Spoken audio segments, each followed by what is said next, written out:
जय श्री कृष्ण। कैसे हैं आप सब? आशा करती हूँ आप सब अच्छे होंगे और मैं भी अच्छी हूँ। ये है मॉर्निंग का टाइम, 5:30 बजे का।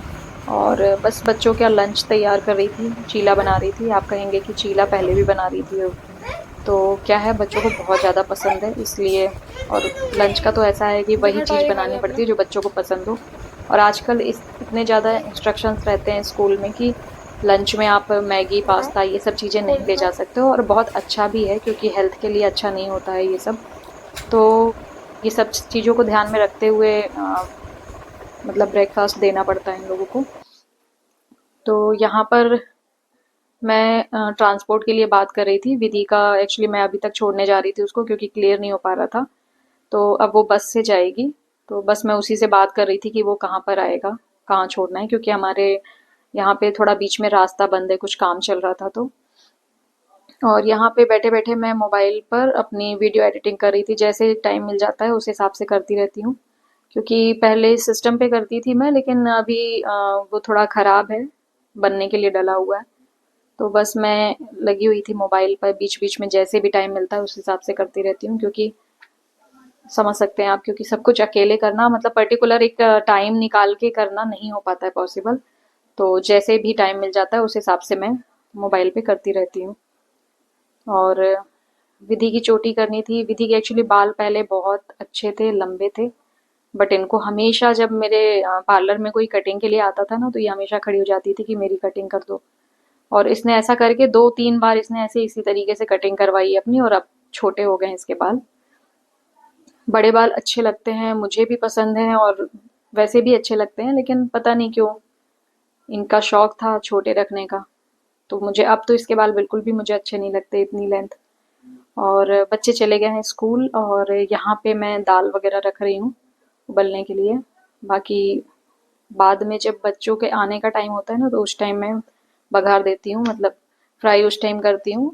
और पहले से बना के रख देती हूँ दाल खास तौर पे। और चावल भी बाद में ही बनाती हूँ, ताकि जब वो आए तो उनको मतलब गरम गरम ही खाना मिले बच्चों को। और अब यहाँ पे मैं आ गई हूँ सफाई करने के लिए। तो ये जो टेबल है ना, ये फेशियल टेबल है, और इसी पे मेरा वर्क का भी सूट वगैरह रखे रहते हैं जो रेडीमेड का काम होता है। तो इसके नीचे ना बिल्कुल झाड़ू वगैरह नहीं जाती है, तो मैं इस तरीके से ये स्टील की वो जो स्केल होती है ना, स्केल होती है जो कटिंग वगैरह में यूज होती है, तो वो रखी हुई है। उसको इस तरीके से मैं अंदर डाल के ना कचरा निकाल देती हूँ। तो इजिली जो कचरा है वो बाहर आ जाता है, क्योंकि इतना हैवी है तो इसको खिसका के तो झाड़ू नहीं लगा सकते। और काफी छोटे छोटे जो मटेरियल के टुकड़े हैं, या जैसे चांदला और मिरर वर्क होता है ना, तो मिरर वगैरह वो सब नीचे चला जाता है। तो मैं इसी तरीके से उसको साफ कर लेती हूँ। और हॉल में ना बहुत सारी चीजें रखी होती है ना, तो बड़ा कंजेस्टेड लगता है। कभी कभी तो ऐसा मन करता है सारा सामान हटा दें और मैट बिछा दूं मैं यहाँ पे। मुझे बिल्कुल भी नहीं अच्छा लगता इतना भरा भरा, लेकिन सब चीजें अब मजबूरी है, एडजस्ट करना ही पड़ता है। अब मेरा तो खैर रहने के लिए घर भी नहीं है, वो तो मैं मम्मी के घर पे रहती हूँ। फिर यहाँ पर मैं चली गई थी छत पे कपड़े लेने, और कुछ कपड़े धो के डाले भी थे तो वो उठा के लेकर के आई थी। तो बस इन कपड़ों को फोल्ड करके रख दूंगी। और मैं हमेशा कपड़ों को ना, जैसे टी शर्ट्स वगैरह हैं वो अलग लाइन में रखती हूँ, और लोवर वगैरह अलग रखते हैं। जैसे मेरी कुर्ती वगैरह है तो वो मैं अलग लाइन में रखूंगी, और जो लेगी वगैरह है या प्लाजो है वो सब अलग लाइन में। इसमें क्या होता है ना, टाइम बर्बाद नहीं होता है। जब भी कभी आपको यूज करना है, ढूंढना है, तो दिक्कत नहीं जाती है अगर अपर और लोअर अलग अलग रखा जाए तो। तो यहाँ मुझे दाल फ्राई करनी थी, तो मैं अपने लिए एक कटोरी दाल निकाल लेती हूँ। जब भी दाल अगर बनती है, अगर सब्जी बन रही है तो कोई बात नहीं, लेकिन अगर दाल बनती है तो मैं अपने लिए पहले ही उबली हुई दाल निकाल लेती हूँ। मुझे बहुत पसंद है वो दाल। तो बस दाल फ्राई कर दूंगी, और चावल जब इन लोगों के आने का टाइम हो जाएगा उसके 10 मिनट पहले रखती हूँ मैं। तो दाल फ्राई करने के बाद फिर मुझे वो काम करना है सूट का, क्योंकि एक सिलाई वाले का कॉल आ गया था। तो वो सब अरेंज करके रखना है। तो यहाँ पे पहले मैं दाल फ्राई कर लूँगी। बहुत सिंपल तरीके से दाल फ्राई करती हूँ, मैंने पहले भी आपको बताया था। ज़्यादा चीज़ें उसमें डालना मुझे पसंद भी नहीं है। तो यहाँ पर मैंने अभी कपड़े इसलिए चेंज कर लिए थे क्योंकि मंदिर जाने का प्लान था। तो मुझे मंदिर जाना था इसलिए मैंने साड़ी पहन ली है, क्योंकि मैं मंदिर वगैरह अगर अचानक से प्रोग्राम बन गया, अगर रास्ते से कहीं गई हूँ वहां से बन गया तो बात अलग है, फिर जो जो पहने होते हैं उसमें ही जाना रहता है। नहीं तो अगर मैं घर से निकलती हूँ ना, तो मुझे ज़्यादातर मेरी आदत है कि मैं सूट या फिर साड़ी में ही जाती हूँ। ज़्यादातर तो मैं साड़ी में ही जाती हूँ मंदिर। मुझे बहुत पसंद है साड़ी पहनना। ऐसे तो मुझे सारी ड्रेस पसंद है, वो स्कर्ट हो, जीन्स हो, सूट हो या फिर साड़ी, लेकिन सबसे ज़्यादा अगर कहा जाए तो मुझे साड़ी पसंद है। अगर किसी फंक्शन में जाती हूँ तो मुझे वहाँ पे साड़ी पहन के ही जाना अच्छा लगता है। तो यहाँ पे एक लड़की आई हुई थी, उसको मैं काम बता रही थी, डिज़ाइन कहाँ कैसे क्या लगना है, उसको समझा के फिर दिया उसे। और ये सब फोल्ड करके रखना था, सही करना था। और वीडियो में ना जितना कुछ दिखता है ना, इससे और ज़्यादा मेहनत लगती है। मेहनत मतलब कि बहुत कम चीज़ों को दिखाते हैं आप लोगों को, कि एक एक चीज़ें नहीं दिखा सकते, क्योंकि बार बार मोबाइल का एंगल चेंज करना, और फिर ये हो जाता है ना कि कुछ काम ऐसे होते हैं कि वो फटाक से आप कर लोगे। उससे अच्छा है कि मोबाइल को एक तरफ ही रहने दो, मतलब कि जरूरी नहीं है सेट करना। तो बहुत सारे काम हो जाते हैं, तो जितना दिखता है इतना ही नहीं होता, इससे भी ज़्यादा काम होता है।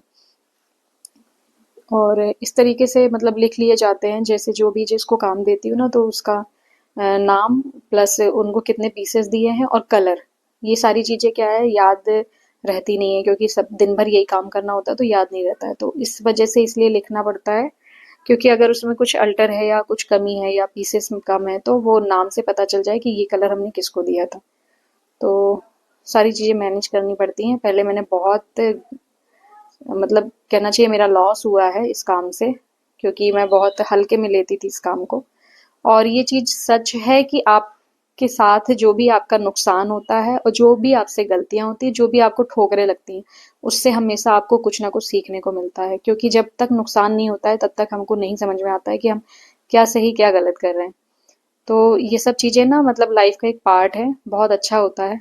और जो मैं आज हूँ अपनी लाइफ में ना, कभी कभी मैं बहुत कोसती थी भगवान को भी, कि मतलब मेरे साथ ऐसा क्यों किए, घर वालों को भी, कि ऐसी शादी क्यों कराए। लेकिन आज की डेट में मुझे ये लगता है ना कि मेरे साथ जो हुआ है वो सब अच्छा है, क्योंकि अगर वो सब नहीं होता तो आज मैं ये नहीं होती। मैं भी और भी लेडीजों की तरह बस बैठ के घर में खाना पकाती, खिलाती, और बीच बीच में हफ्ते दो हफ्ते में एक बार गाली खाती, मार खाती, इस तरीके की जिंदगी होती मेरी। तो ठीक है, मेरे साथ जो बुरा भी हुआ उससे मेरा कहीं ना कहीं ये भला होना था, मुझे सावी कुछ सुनो, करना था, इसलिए ऐसा हुआ। और ये आपका क्या हो रहा है यार? आपका क्या हो रहा था अभी?